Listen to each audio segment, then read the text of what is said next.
네, 지금부터 코드 설계를 통한 생태계 연구 및 멸종위기 대책 홍보품 제작에 대한 발표를 시작하도록 하겠습니다. 먼저 저희의 연구 동기입니다. 올해 초 발생한 호주 산불에 의해 많은 동물들이 피해를 입었으며 오른쪽 그림에서 알 수 있듯 극지 해빙으로 인해 많은 동물들이 터전을 잃었습니다. 생태계 변화는 급격하게 진행되고 있으며 저희는 이런 변화를 정량적으로 분석하는 것에 대한 필요성을 느꼈습니다. 이에 대한 저희의 탐구 목적은 다음과 같습니다. 특정 생물종이 생태계 전체에 미치는 영향을 판단하고 멸종위기종 관련 홍보품이 사람들의 인식 개선에 미치는 영향을 분석하였습니다. 이에 따른 연구 내용은 다음과 같습니다. 행렬을 통한 생태계 먹이사슬 연구를 진행하고 멸종위기종 관련 홍보품을 제작한 다음 설문조사 및 통계적 분석을 통해 그 효과를 확인하였습니다. 다음은 이론적 배경입니다. 먼저 그래프와 인접 행렬입니다. 그래프는 객체 간의 짝을 이루는 관계를 모델링하기 위한 기법 중 하나입니다. 그래프는 간선의 방향의 유무에 따라 유형 그래프와 무형 그래프로 나누어지고 본 탐구에서 사용되는 먹이사슬은 유형 그래프입니다. 인접 행렬 ADIJ는 노드 i에서 노드 j로 가는 간선이 있으면 1 아니면 0이라고 정의합니다. 이를 이용해 먹이사슬 그래프를 인접 행렬로 나타내는 것이 가능합니다. 다음은 행렬의 연산입니다. 본 탐구에서 사용할 행렬의 연산은 덧셈과 곱셈입니다. 덧셈은 임의의 크기가 같은 두 행렬 A, B에 대하여 다음이 성립합니다. 두 행렬의 곱셈은 앞 행렬의 열의 수와 뒤 행렬의 행의 수가 같을 경우 연산이 가능하며 다음이 성립합니다. 본 탐구에서 저희는 최근 기후변화 및 재해로 큰 피해를 받고 있는 북극, 호주, 아마존 생태계로 총 3가지의 생태계를 지정했습니다. 본 탐구에서는 위 먹이사슬의 인접 행렬로 변환하여 분석하고 저희가 설계한 코드를 활용하여 생태계를 분석했습니다. 먼저 아마존의 먹이사슬을 예시로 저희가 설계한 알고리즘에 대해 설명드리겠습니다. 먼저 편의를 위해 먹이사슬에 나와있는 각각의 객체에 표와 같이 번호를 붙였습니다. 그런 다음 인접 행렬의 정의를 약간 변형하여 P의 i행 제이어를 i번째 객체가 j 번째 객체를 먹이로 삼는 비중이라고 정의하여 행렬 P를 다음과 같이 설정하였습니다. 이렇게 정의한 행렬 P를 대곱한 행렬의 i행 제이어의 원소는 다음과 같은 식으로 나타낼 수 있고, 이는 i번째 객체가 j 번째 객체를 간접적인 먹이로 삼는 비율이라는 의미가 됩니다. 마찬가지로 행렬 P를 세제곱, 네제곱, K제곱한 행렬의 의미를 살펴보면 결국 P를 K제곱한 행렬의 i행 제이열의 원소는 i번째 객체가 j번째 객체를 길이가 K인 경로를 거쳐 먹이로 삼는 비율이라는 의미가 됩니다. 이 사실을 이용해서 1부터 n까지의 모든 K에 대해서 P를 K제곱한 행렬을 모두 더한 행렬의 i행 제이열의 원소는 i번째 객체가 j번째 객체를 직간접적으로 섭취하는 비율이라는 의미가 됩니다. 이 사실을 탐구에 활용하기 위해서 경로의 길이가 길 때는 영향력이 상대적으로 적어지므로 반영되는 비율이 적게 하자는 아이디어를 적용하였습니다. 그래서 적당한 영향력 상수 r을 설정하여 P를 k제곱한 행렬을 더할 때는 r의 k제곱을 곱하여 더해 주었습니다. 그리고 이 값을 임팩트 P라고 정의하였습니다. 이렇게 정의한 임팩트 P를 이용하면 먹이사슬을 분석할 수 있습니다. 원래 먹이사슬 P에서 변화가 생긴 먹이사슬 P'에 대해서 임팩트 P-임팩트 P'을 계산하면 생태계의 변화를 관찰할 수 있습니다. K번째 객체가 멸종한 먹이사슬 P를 PAK라고 하면 행렬 PAK는 다음과 같이 정의할 수 있습니다. K번째 객체가 멸종하였으므로 K번째 객체가 먹이로 삼는 객체도 없고 K번째 객체를 먹이로 삼는 객체도 없기 때문입니다.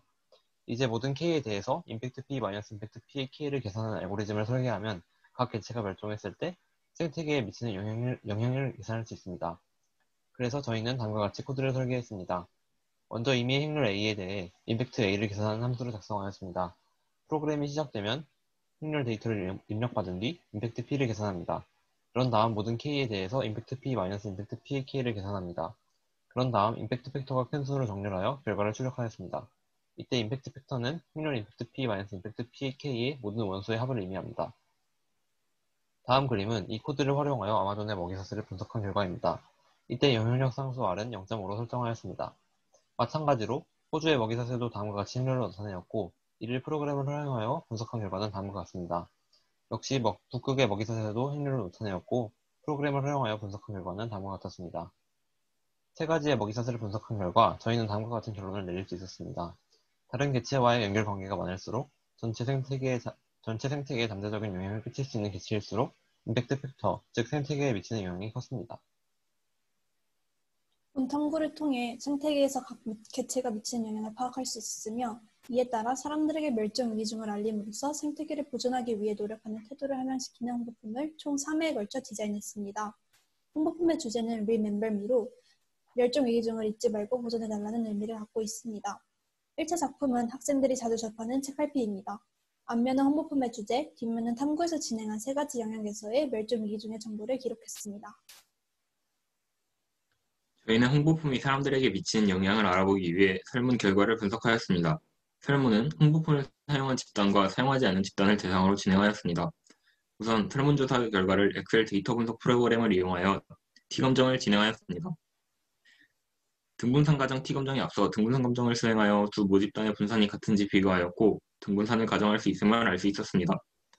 이를 이용하여 1차 홍보품의 T검정을 진행하였고 T검정 결과 지식의 유형률이 유수준보다 크기 때문에 규모가석을 기억할 수 없었습니다. 하지만 경각심, 책임감의 유효 확률은 유수준보다 작아 규모가석을 기억할 수 있었습니다. 따라서 홍보품이 경각심과 책임감을 늘리는 데 적합하지만 지식을 늘리는 효과는 부족하다는 것을 알 수 있었습니다. 설문조사 분석 결과에 따라 1차 제작한 홍보품이 학생들에게 멸종 위기종에 대한 지식을 전달하기에는 한계가 있다는 것을 확인했습니다. 이를 참고하여 행렬을 이용한 탐구 결과를 추가함으로써 학생들의 멸종 위기종 감소 현상에 대한 정량적인 지식을 얻을 수 있도록 디자인했습니다.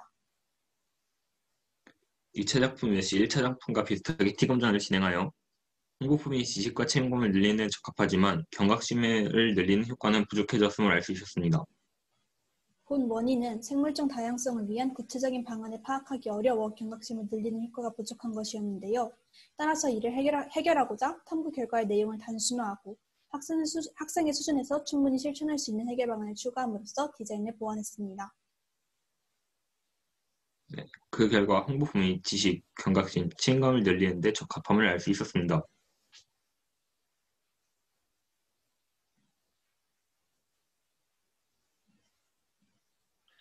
네, 마지막으로 저희 탐구를 정리해드리겠습니다. 인접 행렬과 프로그래밍을 이용하여 생태계 먹이사슬 관계를 파악하고 생물종의 멸종이 생태계에 미치는 영향을 분석하였습니다. 탐구 결과를 바탕으로 멸종 위기종에 대한 관심을 촉구하는 홍보품을 제작하였고 설문조사를 통해 제작한 홍보품이 멸종 위기종에 대한 관심과 경각심, 책임감 등을 증진시킬 수 있음을 확인하였습니다. 네, 다음으로 저희 탐구의 제안입니다. 생물종이 미치는 영향력을 분석하였으므로 생태계 보호의 구축에 이용할 수 있을 거라 생각합니다. 또한 멸종 위기종에 대한 관심을 촉구하는 홍보품이기 때문에 여러 언어로 번역하여 국제 홍보품 형태로 가공한다면 훨씬 큰 효과를 낼 수 있을 거라 생각합니다. 마지막으로 저희 탐구의 시사점입니다. 알고리즘 개선 및 영향력 상수 조정으로 더욱 정교한 생태계 분석이 가능할 것이라고 생각합니다. 또한 홍보품 배포를 통한 멸종 위기종 관련 지식 전달 및 책임과 경각심을 증진시킬 수 있는 긍정적인 효과가 있습니다. 이상으로 저희의 발표를 마치겠습니다.